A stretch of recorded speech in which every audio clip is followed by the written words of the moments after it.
हाय friends, मैं Meena Pandey. Welcome back to my channel serve with love.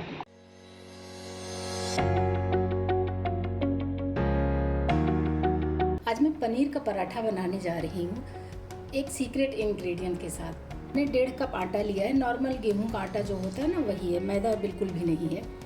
1 teaspoon इसी में मैं अजवाइन डाल रही हूँ। आटे में नमक डाल देती हूँ। 1 टेबल स्पून में रिफाइंड ऑयल डाल रही हूँ।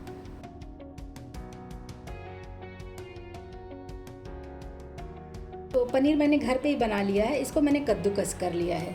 इसको सुबह ही बना लिया था ताकि ये थोड़ा सा ड्राई हो जाए। 150 ग्राम के करीब ये पनीर होगा मेरा। फिर इसी बाउल में मैं ट्रांसफ़र कर लेती हूँ। इसी में मैंने कुछ वेजीज काट लिए हैं। 2 मैंने गाजर को कद्दूकस कर लिया है। 2 प्याज था, उसको भी मैंने चॉप कर लिया। चॉपर में चॉप किया, एकदम बारीक बारीक ये चॉप हुआ है। आप चाहिए तो चाकू से भी कर सकते हो। और ये ढेर सारा मैंने धनिया पत्ती ले लिया, मैं डाल देती हूँ। अब ये जो प्याज और गाजर है ना, इसकी वजह से थोड़ा सा ये पानी पानी होता है। मेरा ये सीक्रेट है। मैंने 2 टेबल स्पून नमकीन लिया है। कोई भी नमकीन आप ले सकते हो। जैसे थोड़ा चटपटा सा नमकीन होता है ना, तो उसमें मसाले वगैरह सभी कुछ रहते हैं। ये नमकीन लेके मैं मिक्सी जार में थोड़ा सा इसको ग्राइंड कर लेती हूँ। एकदम फाइन पाउडर नहीं बनाना है, दरदरा सा इसको ग्राइंड कर लेना है। तो ये जो मैंने नमकीन को ग्राइंड कर लिया ना, ये नमकीन इसी में डाल देती हूँ। नमकीन डालना आपकी चॉइस है, अगर आपको पसंद है तो डालिए। वैसे ये पनीर के पराठे में बहुत टेस्टी लगेगा। उससे इसका पानी भी सूख जाएगा और टेस्टी भी बहुत बनेगा, तो इसीलिए मैंने यूज़ किया है।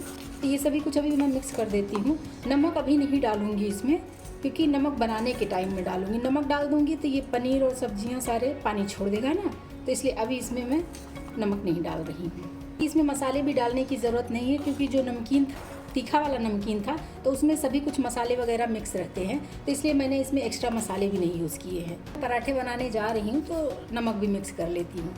टेस्ट के अकॉर्डिंग नमक डाल दिया है।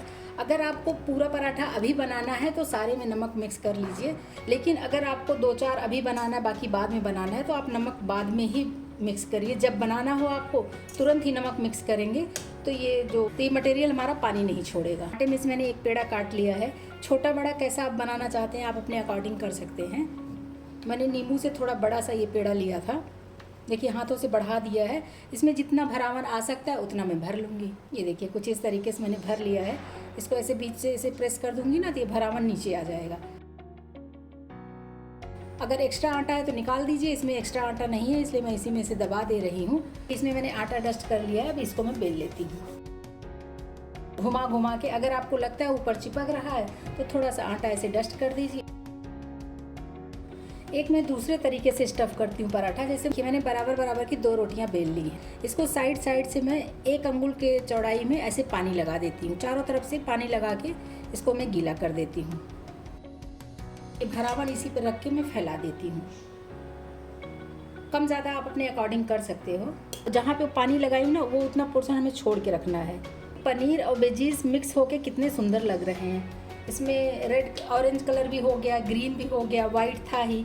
इसी के ऊपर मैं अपनी दूसरी रोटी है ना, ये देखिए, इस तरीके से डाल दूँगी। और ये साइड साइड को इस तरीके से मैं चिपका दे रही हूँ। क्योंकि इसमें पानी लगाई हुई हूँ ना, तो इसमें खुलने का कोई चांस नहीं होगा। ये आराम से ऐसे चिपक जाएगा। तो मैं उठा के दिखाती हूँ आपको। ये देखिए, इस तरफ से भी है और इस तरफ से भी। अब इधर तो पूरा एकदम लॉक हो गया है। इसी के ऊपर थोड़ा सा आटा डस्ट करके, हल्का सा ऐसे आटा डस्ट कर देंगे और इसको हम ऐसे बेल देते हैं। हल्का सा बेलेंगे, बहुत ज़्यादा बेलने की ज़रूरत नहीं है। तो अगर लगता है कि जो ये दोनों रोटी मैंने पानी लगा के चिपका दिया है, ये इतना एक्स्ट्रा है ना, तो ये चक्कू ले लो और चक्कू से इस तरीके से इसको कट कर दो, तो जो भी एक्स्ट्रा है वो कट हो जाएगा। और अगर कट नहीं भी करेंगे तो जैसे हम सादा पराठा खाते हैं उसमें वही उतना टेस्ट आएगा। मतलब उसमें जो है, ये जो हमने वेजीज वगैरह भरे हैं पनीर ना, इसका टेस्ट नहीं आएगा। थोड़ा सा मेहनत ज़्यादा लग जाता है, बाकी कुछ नहीं है। इसी तवे पे मैं थोड़ा सा ऑयल ऐसे डाल देती हूँ। जो ये पहला वाला पराठा मैंने बेल लिया है ना, इसको ऐसे डाल के सेक लेती हूँ। देखिए, इसको उलट पलट के मैं सेक रही हूँ। देखिए कितना अच्छा इसमें कलर आ गया है ना। ये दूसरा वाला पराठा इसी पे डाल देते हैं। इस तरीके से इसे दबा दबा के सेकूंगी ना, तो ये साइड साइड से भी अच्छे तरीके से क्रिस्पी हो जाएगा और बिल्कुल भी कच्चा नहीं रहेगा। और जो कि रोटियां हमने पतली पतली ही बेली हैं, बहुत ज़्यादा मोटी रोटियां नहीं बेली हैं। ये देखिए, एक तरफ से ये सिक गया है, दूसरे तरफ से भी सेक लेती हूँ ऐसे ही। तो देखिए ये पराठा भी हमारा सिक गया है। पराठे तो बन गए हैं। उसके साथ खाने के लिए मैं खट्टी मीठी एप्पल की चटनी बना लेती हूँ। तो एप्पल की चटनी के साथ अगर ये पनीर के पराठे खाएंगे ना, बहुत टेस्टी बनेगा। चटनी बनाने के लिए मैंने एक सेब काट लिया है। मैंने छिलका इसका उतारा नहीं है, छिलके समेत ही मैंने काटा है। थोड़ा सा अदरक ले लिया है, 2 हरी मिर्ची, ½ टीस्पून मैंने जीरा लिया है, थोड़ा सा धनिया पत्ती है, 3 कलियाँ लहसुन के हैं। और इसको मीठा बनाने के लिए मैंने गुड़ का यूज़ किया है। आप चाहिए तो चीनी ले सकते हो, लेकिन मैंने गुड़ का यूज़ किया है। इसी में टेस्ट के अकॉर्डिंग नमक डालूंगी। थोड़ा सा कलर लाने के लिए मैं ½ टीस्पून काश्मीरी लाल मिर्च पाउडर डाल रही हूँ। पानी डाल के मैं चटनी बना लेती हूँ। ये देखिए ये एप्पल की चटनी बनके तैयार हो गई। इतनी अच्छी खुशबू आ रही है ना, इसका टेस्ट ऐसा आ रहा है कि बस अभी मिले और अभी खा ले। लीजिए फ्रेंड्स, मेरा पनीर का पराठा और ये एप्पल की चटनी बनके तैयार हो गई है। इधर मैंने सेजवान सॉस भी रख लिया है। आपकी चॉइस है, अचार से खाइए, सब्जी से खाइए, जिससे मर्जी खाइए। बहुत टेस्टी पराठा बनके तैयार हुआ है।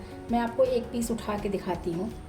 देखिए ये जो वेजिस डले हैं उसकी वजह से देखिए कितना प्यारा कलर आया है, और खाने में तो बहुत ही टेस्टी है।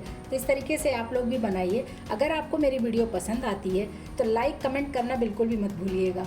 लास्ट तक मेरी वीडियो देखने के लिए थैंक यू।